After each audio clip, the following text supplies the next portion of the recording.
RD. Sharma solution class 12th chapter 19 exercise है 19.29 indefinite integrals हम देख रहे हैं। इनडेफिनेट इंटीग्रल्स में कई प्रकार के इंटीग्रल्स होते हैं, जैसे कि ये है integration of P X plus Q under root A x square plus B x plus C. अब ये जो लेटर्स हैं ये आप चेंज कर सकते हैं, अगर यहाँ पर एल एक्स प्लस एम हो तब भी बात सेम ही रहेगी। लेकिन इसे कैसे किया जाएगा? इसको इस तरीके से किया जाएगा कि यहां पर px प्लस क्यू को हम किसी तरीके से इसका डिफरेंशिएशन बनाने की कोशिश करेंगे। यानी ये जो px प्लस क्यू है इसको हम कैसे लिखेंगे? हम लिखेंगे इसका डिफरेंशिएशन किसका? D by D X of A x square plus B x plus C. लेकिन इसका डिफरेंशिएशन ये डायरेक्ट तो होगा नहीं, हो भी सकता है लेकिन मोस्ट ऑफ द टाइम नहीं होगा। तो इसके लिए हमें यहाँ पर कांस्टेंट जोड़ना पड़ेगा। तो कांस्टेंट आप कोई भी वेरिएबल या कोई भी सिंबल ले सकते हैं, हम यहाँ पर लैम्डा ले सकते हैं और यहां पर हम एक और लेंगे क्योंकि कांस्टेंट भी बचेगा, क्योंकि यहां पर आप देख रहे हैं कि ये एक लीनियर इक्वेशन है क्योंकि x का ऑर्डर 1 है, यहां पर पावर 1 है। ये आपका क्वाड्रेटिक इक्वेशन है और यहां पर इसका x का ऑर्डर 2 है यानी पावर 2 है। इसीलिए लीनियर इक्वेशन को हमने क्वाड्रेटिक इक्वेशन के डिफरेंशिएशन के रूप में इस्तेमाल किया है और कांस्टेंट लैम्डा और यू जोड़ दिए। नेक्स्ट स्टेप क्या होगा इसमें? नेक्स्ट स्टेप होगा लैम्डा और म्यू को निकालना। अब आप सिमिलर टर्म्स जानते हैं, जो पावर बाएं हाथ पे होगी वो दाएं हाथ पे होगी तो उसके कोएफिशिएंट सेम होंगे। यानी मैंने 2x स्क्वायर बराबर से ax स्क्वायर कर दिया, तो सीधा मतलब है कि a बराबर 2 है। अगर मैं 3x को यहाँ पर म्यू x के बराबर लिख दूं तो इसका मतलब क्या हुआ? म्यू बराबर 3 है। वही हम यहाँ पर काम करेंगे। पहले इसको मल्टीप्लाई कर लेते हैं, इसको डिफरेंशिएट कर लेते हैं। तो लैम्डा इसका डिफरेंशिएशन क्या हुआ? 2ax bx का हो जाएगा b और c 0 हो जाए प्लस म्यू। तो px प्लस q कुछ इस तरीके से आ गया। इस इक्वेशन को बहुत ध्यान से अपने दिमाग में रखिएगा क्योंकि यही हम यहाँ रिप्लेसमेंट करने वाले हैं। अब यहाँ से लैम्डा और म्यू निकलेगा। कैसे निकलेगा मैं समझा देता हूँ। ये px प्लस q है और यहाँ पर मल्टीप्लाई करेंगे तो क्या आएगा? 2ax लैम्डा और b लैम्डा और ये म्यू। तो इसके साथ तो x है लेकिन यहाँ पर कांस्टेंट है, इसके साथ कुछ भी नहीं है। तो px की बराबरी किससे होगी? 2ax लैम्डा से। तो px को हम सिमिलर कर सकते हैं, बराबर कर सकते हैं 2ax लैम्डा से, और q को हम कर सकते हैं किसके बराबर?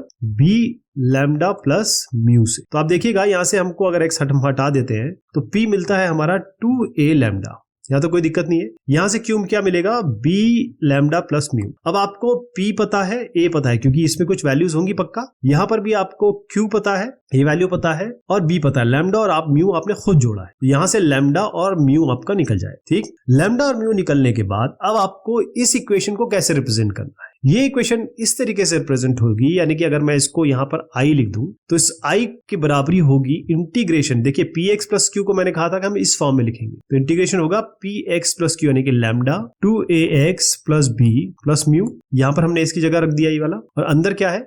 अंडर रूट ए x square plus B x plus C. अब क्या करते हैं? इसको मल्टीप्लाई कर लेते हैं। तो आपका क्या बनेगा? इंटीग्रेशन। पहले हम इसको मल्टीप्लाई करते हैं इससे, और क्योंकि कांस्टेंट है तो बाहर निकाल लेता हूं। आपका आएगा 2ax plus b into under root ए x square plus B x plus C, और दूसरा क्या आएगा? प्लस म्यू बाहर ले लेते हैं। Integration of under root A x square plus B x plus C. तो इसको हम मान लेते हैं i1 और इसको मान लेते हैं i2। देखिए दोनों का फॉर्मूला मैं बता देता हूं, एक्चुअल क्वेश्चन में मैं बताऊंगा इसे कैसे करेंगे। 2x प्लस b ये इसका सीधा का सीधा डायरेक्ट डिफरेंशिएशन है। तो पहला वाला जो i1 निकलेगा वो इस फॉर्मूले से निकलेगा कि अगर आपके पास इंटीग्रेशन है ये fx डिफरेंशिएशन इसका, और fx की पावर आपके पास n है, तो इसका सीधा मतलब होता है कि fx लीजिए और इसकी पावर कर दीजिए आप n+1 और डिवाइडेड बाय n+1। तो यहाँ पर आपका आएगा ax square plus B x plus C की पावर n+1। n जो भी होगा, यहाँ पर n वैसे हाफ है क्योंकि रूट का मतलब हाफ होता है। ये फॉर्मूला बता रहा हूं क्योंकि अलग अलग तरीके के क्वेश्चन आपके सामने आ सकते हैं। तो i1 तो इस तरीके से निकले। i2 कैसे निकालेंगे आप? देखिए अंडर रूट ए x square plus B x plus c, इसका परफेक्ट स्क्वायर बनाएंगे, यानी कि ये कुछ x square plus a square form में बनेगा अंडर रूट। इसका डायरेक्ट रिजल्ट मैं आपको दिखा देता हूँ। देखिए under root A x square plus a square का x by 2 under root x square plus a square plus a square by 2 log x plus under root x square plus a square plus c. इसका perfect square बनाएंगे और ये formula लगा देंगे। इस तरीके से हो जाएगा ये क्वेश्चन। क्योंकि हमारे पास ऑलरेडी फॉर्मूला है कि कैसे इसको सॉल्व करना है, उसी का उपयोग हम यहाँ पर करेंगे। ये मैंने इसलिए बताया है क्योंकि ये आगे आएगा। x plus 1 under root x square minus x plus 1। तो सबसे पहले x प्लस 1 को लीजिए, यानी ये px प्लस q फॉर्म है और अंदर आपका ax square plus bx plus c form है। p इसमें 1 है, q इसमें 1 है, a 1 है, b माइनस 1 है और C1 है। तो ये जो x+1 है इसको हम किस फॉर्म में रखेंगे, इसको ऐसे लिखेंगे लैम्डा, और यहां पर आएगा आपका d/dx किसका, ये जो अंदर है x² माइनस x+1 का, और साथ में म्यू। यहां से हम लैम्डा और म्यू निकालेंगे। कैसे, ये x+1 है बराबर किसके हो गया, डिफरेंशिएशन क्या हुआ इसका 2x - 1, और ये हो गया आपका म्यू। यहाँ पर इसको मल्टीप्लाई कर देते हैं 2x लैम्डा, और इसको पहले लिख देता हूँ म्यू को, और माइनस लैम्डा को हम यहाँ ले जाते x+1। तो ये जो है इसके साथ इक्वेट होगा, यानी x बराबर 2 लैम्डा x, यानी x काट दीजिए तो लैम्डा आपका 1/2 आ। दूसरे में आइए 1 इक्वेट होगा ये वाला इसके साथ, तो 1 हो गया आपका म्यू माइनस लैम्डा के साथ।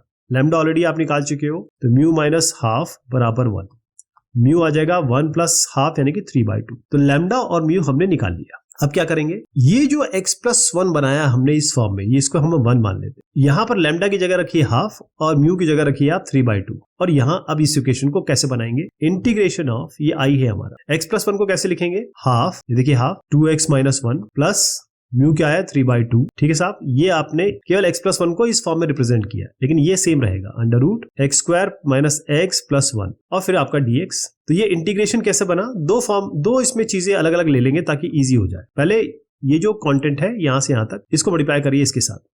हाफ मैंने आपको बताया था कि हाफ हम कांस्टेंट है तो बाहर ले सकते हैं। इंटीग्रेशन होगा 2x - 1, और यहाँ है आपका √x² माइनस x+1, एक तो ये होगी, प्लस 3/2 को मल्टीप्लाई करिए, 3/2 बाहर ले सकते हैं हम, इंटीग्रेशन आएगा √x² माइनस x+1। ठीक है साहब, ये देखिएगा, ये है half 2x - 1 √x² minus x+1। यहां पर आपको सीधा समझ में आ रहा है कि ये fx है अगर ये वाला, और उसकी पावर क्या है हाफ, क्यों, क्योंकि √x का मतलब होता है x की पावर हाफ। तो ये x² माइनस x+1 को अगर fx माने तो इसकी पावर हाफ हो गई है, और ये क्या है f'(x), और इसका मैंने डायरेक्ट फॉर्मूला बताया हुआ है आपको कि इंटीग्रेशन ऑफ f'(x) इनटू अगर fx की पावर कुछ भी हो n हो तो इसका उत्तर क्या होता है, सीधा फॉर्मूला है इसका fx की पावर n+1 इस पूरे की पावर डिवाइडेड बाय n+1। तो यहां हम लगा देते हैं, ये तो हमारा पहला डायरेक्ट आ गया है, तो हाफ यहाँ है ऑलरेडी। ये f'(x) और fx की जगह ये लगा देते हैं fx की पावर n+1, यानी कि ये x² माइनस x+1 की पावर n+1, हाफ है, हाफ +1 हो गया 3/2।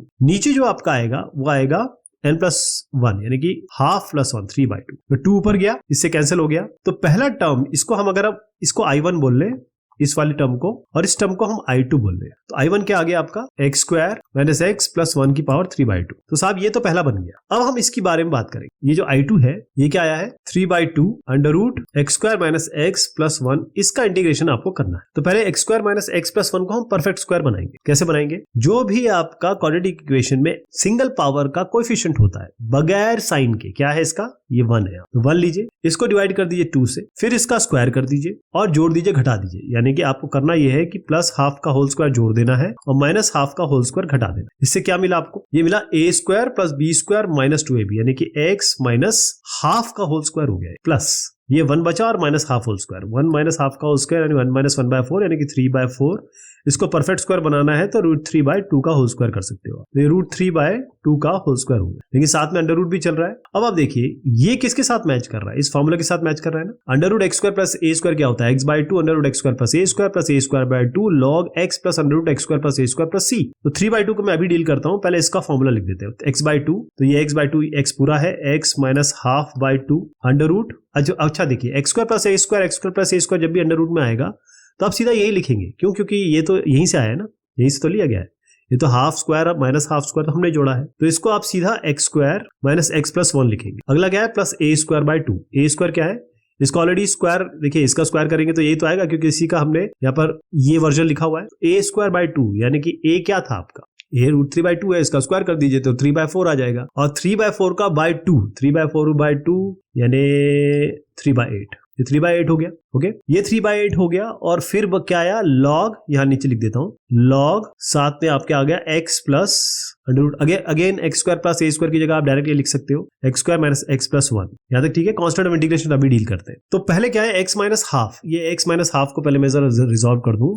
x माइनस हाफ होगा आपका 2x माइनस 1/2, तो 2x यहां लिखते हैं इसको, 2x माइनस 1/2, नीचे ऑलरेडी 2 है और ये 3/2 से मल्टीप्लाई हो रहा है। कितनी सारी चीज आ गई है ना, 2x माइनस 1/2 पहली चीज, और उसके बाद ये भी ध्यान रखिएगा कि इसको ये भी अंदर मल्टीप्लाई होगा, तो x minus half, x minus 2x minus 1/2 ये एक 2 और ये 3/2, एक ये चीज हमें मिल गई। अगला क्या आता है 2 to the 4 4 to the 8, 2 to the 4 to the 8 यानी कि 3/8। तो पहला हमारा टर्म जो बन गया मैं डायरेक्ट लिख देता हूं यहाँ पर 3/8 और अब 2x - 1 यहाँ पर है ही, और ये क्या है √x² - x + 1, ये आपका पहला टर्म बन गया इसका। अब आइए इधर पे, तो यहाँ पर 3/8 को मल्टीप्लाई कर दीजिए 3/2 से, ये बाहर है ये अंदर है, तो 3 to the 9, 8 to the 16, ये हो गया। अंदर क्या है आपका x की जगह क्या लिखेंगे x - ½ तो इसको ऐसे रहने दीजिए, यहाँ पर आपको कुछ करने की जरूरत नहीं है, मैं यहाँ लिख रहा हूँ log मॉडुलस x है x - ½ इसको ऐसे रख दीजिए प्लस √x² + a² है तो यही आ जाएगा √x² - x + 1,